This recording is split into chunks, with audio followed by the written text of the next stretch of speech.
Hello and welcome to NTA International News at 7. My name is Blessing Abu. Here are the headlines. As National Association of Resident Doctors suspends strike action, federal government commences implementation of incentives program for doctors.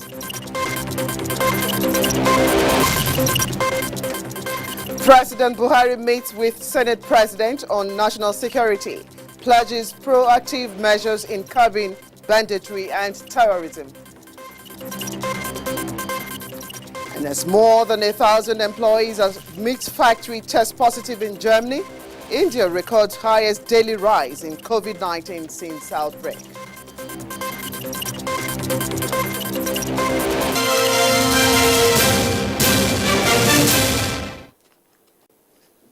At the news in full, the nation's National Assembly is strongly standing behind President Muhammadu Buhari in his quest to immediately bring an end to insurgency and banditry in the country. President Muhammadu Buhari this Sunday gave audience to the Senate President, Ahmed Lawan, who briefed the President of the concern of the Senate on the state of security in the country and the need to do whatever it takes to improve the situation. State House correspondent Jide Onifade reports. It's about 3 o'clock this Sunday afternoon, and the Senate President arrived in the official residence of President Muhammadu Buhari to deliver the message of other members of the National Assembly. Among issues at stake is the worrisome security challenges in the country. The immediate action being suggested by the Senate include increase in funding of the military to intensify the fight against insurgents and bandits. As Senate President Ahmed Lawan says, the present efforts of the military is not enough in protecting lives and property of Nigerians. And we believe that the Senate and indeed the National Assembly is positively disposed to receiving even supplementary budget purposely to address the fundamental needs of the security agencies of our country so that we are able to empower them, enable them to fight the Boko Haram in the northeast, banditry, and other security challenges across the country. So this is one. Secondly, we also believe that in the Senate particularly, we believe that we need to provide more resources for recruitment by the security agencies. Stressing that the country has no option than to address the security challenge more than any other, the Senate President made references to the huge amount and palliatives provided by the government, organizations and individuals as interventions to combat the coronavirus pandemic. Such attitude, he says, must be replicated in dealing with insurgency and banditry. Those who are heading these agencies, especially the service chiefs, must sit up. They must sit up. In fact, we must have milestones and timelines on how we are going to deal with this. We can't just go on without any time frame for dealing with these issues. If after we provide some support and someone is found short of expectation, he should be shown out of the way if he refuses to go. Because the lives of Nigerians are so precious and therefore must be more important than any other consideration or sentiment. On the sideline, President Muhammadu Buhari and the Senate President discussed the crisis in the ruling APC party. By the grace of God, in a very few days, we will see certain actions that will be taken. The situation must not be allowed to degenerate further than it has. And I believe that we must go into our constitution, the constitution of our party, and see how we are to address this. But we must not allow the situation to continue as it is today. The meeting between the President and the Senate President lasts for about an hour. In the State House, Jide Onifade, NTA News. The National Association of Resident Doctors has suspended its strike action with effect from 8 a.m. Monday, 22nd of June, 2020. This comes after the Nigeria Governors Forum engaged the leadership of the National Association of Resident Doctors on suspension of the strike to pave way for future negotiations. The leadership of National Association of Resident Doctors met with the chairman of the forum and Governor of Ekiti State, Kayode Fayemi, as well as Oyo State Governor Ayodele Makinde, where agreements were reached for the suspension of the industrial action. The federal government has unveiled a number of incentives lined up for resident doctors in the country. Information and Culture Minister Lai Mohammed disclosed this at a media briefing in Abuja. Anthony Folsin reports. Counterpart, the Information and Culture Minister Lai Mohammed explained that it is pertinent to note that issues raised by the resident doctors while issuing their ultimatum have received or are receiving full attention, ranging from personal protective equipment and implementation residency training program. The sum of 4 billion naira has been provided with the backing of the National Assembly, while the Federal Ministry of Health is interfacing with the Salaries, Income and Wages Commission to build a template that will fit into the 2021 budget. This is a responsible government, and it has acted responsibly to avert this needless strike. Many options are open to the federal government in tackling the strike, yet it has chosen negotiation over confrontation, as you can see in the efforts we've made so far to meet the demands of the association. The federal government has also paid the sum of 9 billion naira as premium for group life insurance to all health workers and an additional 4.6 billion naira as special hazard allowance. There is also 50% consolidated basic salary for doctors working within COVID-19 facility and 40% for doctors working in non-COVID-19 facility. There is also 10% consolidated basic salary for non-health workers, 20% allowance for health workers directly managing COVID-19 patients, among others. Minister of Health Osagi Ehanire and that of Labour Chris Ngige were passionate about the role of medical practitioners in this era of COVID-19. The intention of the government should not be misunderstood. So therefore, the rights of all doctors and health workers will be protected by the Ministry of Health by all means and in all ways. But in all of that, we must not forget the rights of citizens to their own lives. They have a right to their lives, they have a right to their health, and we must balance our own needs against theirs and realize that we must attend to the lives of people. The health workers are in the front line, so they have this cover. They also have covers of extra top-up group life insurance from the PTF, the donations given to PTF by some insurance companies. And we're also arranging to give them Employee Compensation Act for any injuries or infirmity sustained in the course of work, including even death, fatality. The Association of Resident Doctors had, upon the expiration of their 14 days ultimatum, embarked on the strike on the 15th of June. In Abuja, Anthony Folsin, NTA News. Now, away from the issues of strike action with the doctors to another memorable event, which is to celebrate fathers of the world, where their effort and contributions to raising children and making them better future leaders is being looked into. Now, it's a date that vary from time to time in the month of June, but then it's the third Sunday in the month of June, and today is Father's Day.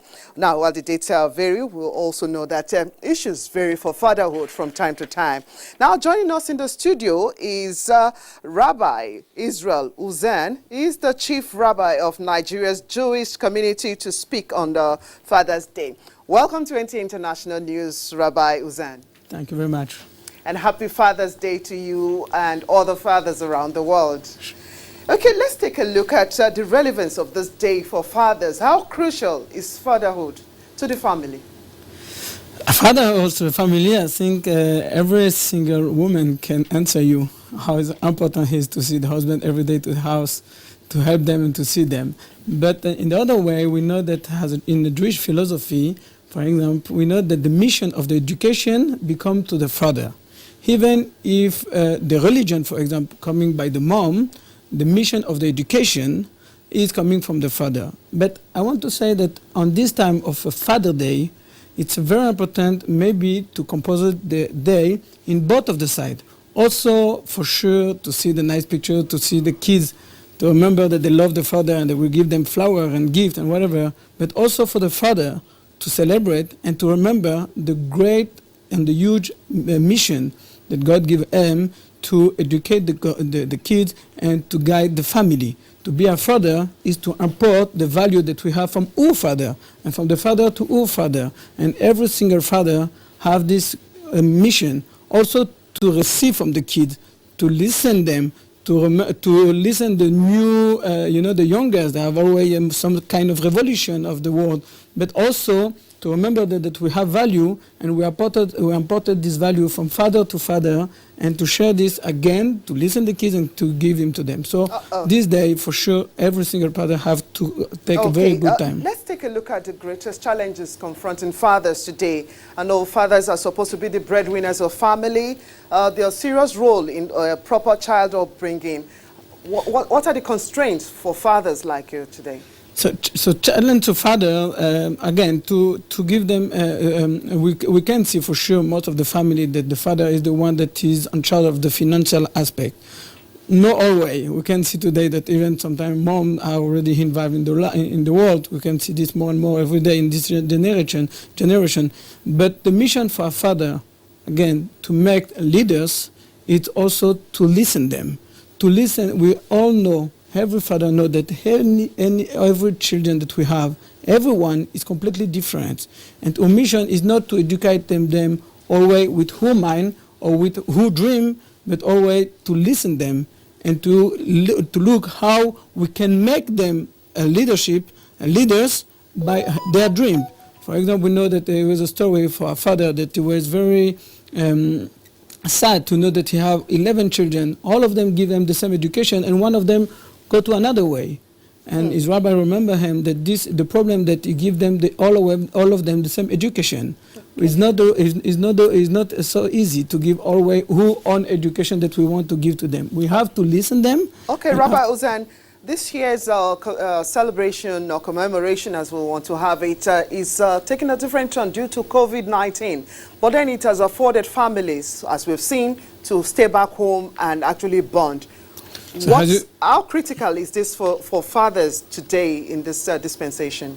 Oh, very huge, very big, because actually we all see that in Fremont we went also a father, we went also a teachers, sometimes we were cookers, sometimes we was everything to the house for the kids, because the kids was always in the house, and we went also always to the house, no more excuse to go on a meeting or a walk or whatever. So we found ourselves, every father found himself as a multi-father for every single thing, for every single detail on the life. And I think that it was a huge opportunity for every family to pass more time, to be more time together, kids, mother, father together, to listen them, to share to them.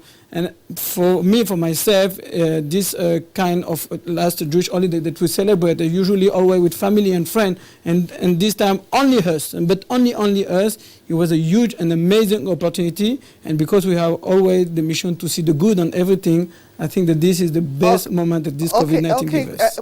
Quickly, let's say, how do we support the fathers to actually make them feel good and take up their role and place in the society? To support the father.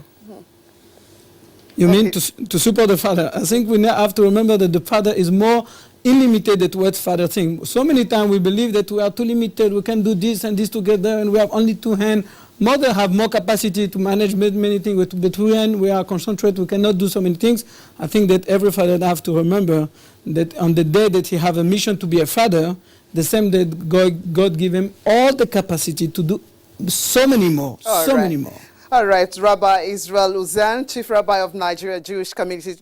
Thank you for joining us on NTA International News at 7 to speak on this Thank you Father's very Day much. And fatherhood generally. Okay, and to other story on the international scene, the Minister of Foreign Affairs, Jeffrey Onyema, has condemned Two outrageous criminal attacks on a residential building in Nigeria's diplomatic premises by unknown persons in Accra, Ghana, in which a bulldozer was used to demolish the building. In a tweet, the minister said Nigeria is engaging the Ghanaian government and demand urgent action to find the perpetrators and provide adequate protection for Nigerians and their property in Ghana. You're watching the NTA International News at 7. A break beckons at this point. We'll be right back with more stories after this time out. There is a lot of fake news and report circulating, especially on social media, on the coronavirus. Do not believe or partake in the spread of these fake reports. If it is not on the official website or news from the Nigerian Center for Disease Control, NCDC, disregard such report. Only together can we beat this virus. Only together can we overcome this pandemic. Follow the instructions and guidelines provided to combat this virus. Most importantly, stay at home. Self-isolate, regardless of your status. The virus doesn't move unless we move. Let us work together to better Nigeria. Together, we can do this. This message is brought to you by the Nigerian Television Authority, NTA, Africa's largest television network. Thank you for staying tuned into the news at 7 on NTA International. The Nigerian Immigration Service, Murtala Muhammad International Airport, Ikeja, Lagos, has intercepted 2 Indians for entering Nigeria without proper documentation. A statement by the Nigerian Immigration Service Public Relations Officer, DCI Sunday James, indicates that the Indian nationals who were being evacuated from the country, along with all the 400 others through the Murtala Muhammad International Airport, Lagos, were discovered to have entered Nigeria through the land borders, but could not present proper documents while processing visa on arrival application. The statement adds that the men were found to have been in Cotonou, Benin Republic, for a month, as they are the stamp of that country dated 9th February 2020, when they left and entered Nigeria illegally, having not presented themselves for immigration checks at the border. The 2 men, who are 32 and 29 years old, will be prosecuted according to the Nigeria immigration laws as a deterrent to others.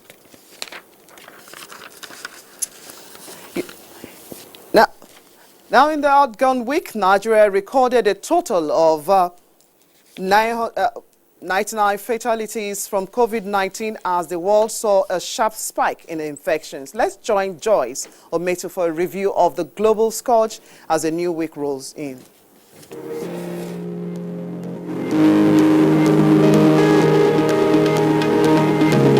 With nearly 20,000 confirmed cases of COVID-19 and more than 500 deaths, Nigeria saw a consistent increase in infections in the past week. A review of data by the Nigeria Center for Disease Control and CDC shows that Nigeria registered a total of 4,126 new COVID-19 cases last week. Despite the spike in new cases, 1,617 infected persons have recovered, while 99 died from the virus during the week. Currently, 19,808 cases have been confirmed in Nigeria, 506 deaths and 6,718 treated and discharged.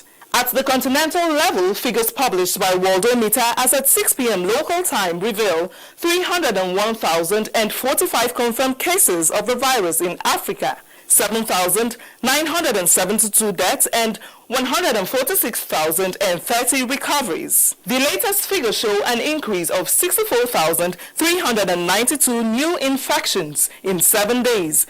On the global scene, record by Johns Hopkins University as at 6 p.m. shows 8,974,885 infections, 467,817 deaths, and over 4.7 million recoveries. The total number of cases worldwide rose by 1,058,388, with 34,623 new deaths in the past week. In the meantime, Spain has ended its 3-month state of emergency, allowing tourists from the EU and Britain to visit the country. And a report from Germany says more than 1,000 employees at a meat processing firm have tested positive for coronavirus. And in India, coronavirus cases have jumped by 15,413, the biggest daily rise in the country since outbreak. And that's it from here. Many thanks for watching. I am Joyce Umetu. Okay, from the figures, let's get to something that should thrill your mind. Music is never far from our lives, and significantly, June 21 is one of such days as the globe marks the World Music Day, fondly called Fête de la Musique. And now in this report, Ololade Alayaki gives us a tip of the essence of music beyond its therapeutic benefits. Cast your mind back to this old-time classic. Though a movie, it captures the essence of music and sounds. With songs they have sung for Before time, music was and is still a lifestyle, aptly striking a chord in the hearts of music purists. From across cities, regions, countries and continents, music embraces all. Nigeria has indeed had a fair share of all-time greats in genres like Fuji, Waka, Juju, Afrobeats, R&B, and indeed the contemporaries.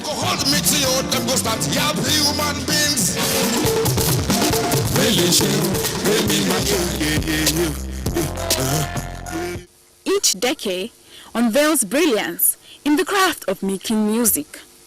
For some enthusiasts, music succinctly captures one expression fundamental. The world is battling the coronavirus pandemic, but it has not stopped the flow of music, as artists across all board continue to render soul-searching and soul-lifting numbers, all aimed to pass a message of hope. Lean on me when you're not strong, and I'll be a friend. The likes of Fela and Afrobeat readily comes to mind. It constantly reverberates for the significant echo of change he preached during his lifetime. And of recent, the movement of Black Lives Matter was amplified with keynotes of survival, just like Kindry Bryan sang. I just wanna live. As Nigeria remembers World Music Day amid COVID-19, one cannot forget that this idea, conceived in the 70s by American musician Joe Cohen to honor both amateur and professional musicians, will always be a reflection of what music stands for, even in the midst of uncertainty. Thank you very much, Ololade Alayaki. Now joining me in the studio to take a look at the World Music Day, let's welcome Etekamba Etuk. He's an on-air personality with Classic FM. Welcome to the studio and to the news at 7 on NTA International. Etekamba. Good evening. Thank you for having me. And happy Music Day to us all. For us, let's reflect on what music actually means on a day like this. Well, the great singer Lou Rawls said that music is the greatest communication ever. People who don't understand what you're singing in still know a good song when they hear it.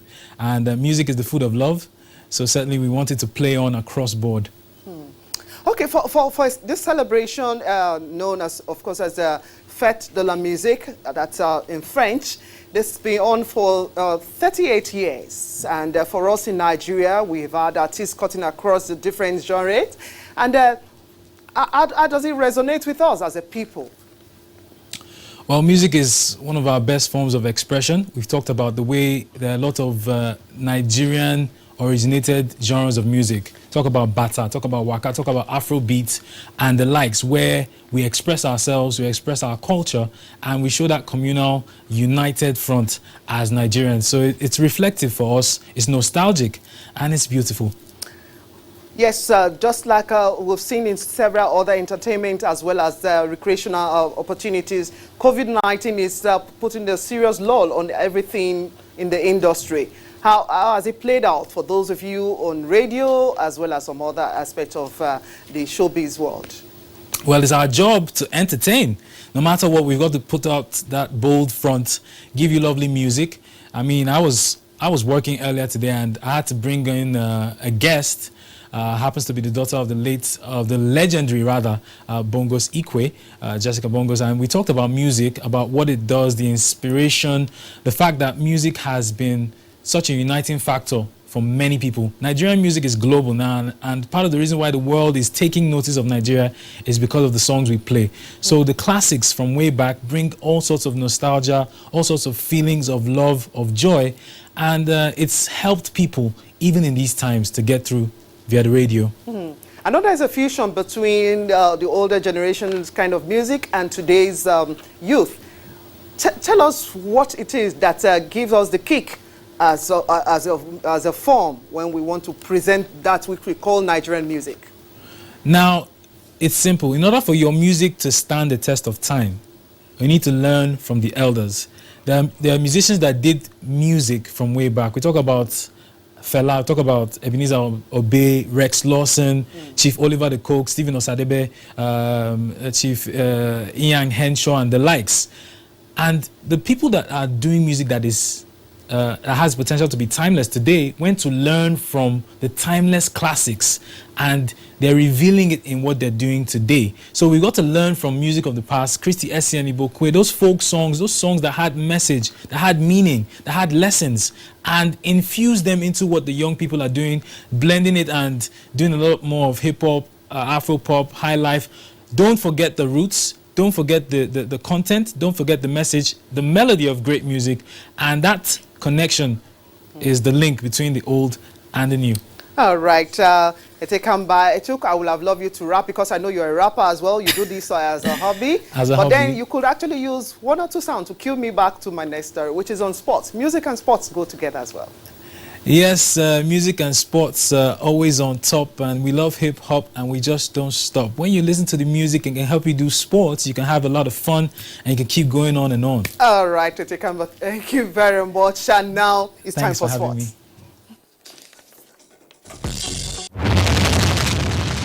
The Minister of Youth and Sports Development, Sunday Dare, weekend led top officials of the ministry and officials from the Federal Capital Territory to inspect the Moshood Abiola National Stadium ahead of its renovation.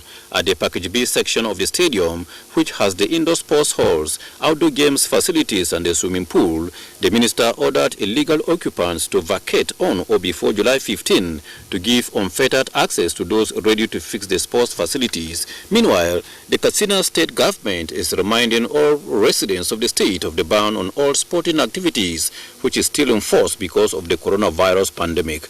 A press release from the State Director of Sports, Nalado Iro Kankia, threatened sanctions for those who patronize viewing centers, play football or exercise in gymnasiums for violating federal and Katsina state government restrictions meant to halt the transmission of the coronavirus. In football, poor results after COVID-19 restart in La Liga has led to the sacking of Real Betis coach Rubi. The club, in a statement, revealed the coach who guided Espanyol to 7th last season had been relieved of his duties, with sporting director Alexis Trujillo, a former Betis player, taking over for the remaining 8 games of the season. Betis lost 2-0 to Sevilla, drew 2-2 with Granada, and suffered a lone goal defeat by Athletic Bilbao on Saturday. In athletics, tributes have been pouring in since the death of President of the European Athletics Association, Sven Hansen, who passed on at 74 in Oslo. World Athletics President Sebastian Coe said they have lost a popular and effective president who was in the vanguard of globalizing athletics. The former head of Norway's Athletics Federation failed to recover from a stroke he suffered in March. With sports update, Manzi Marcus, NTA News. And that's NTA International News at 7. We appreciate your time. My name is Blessing Abu. Good evening.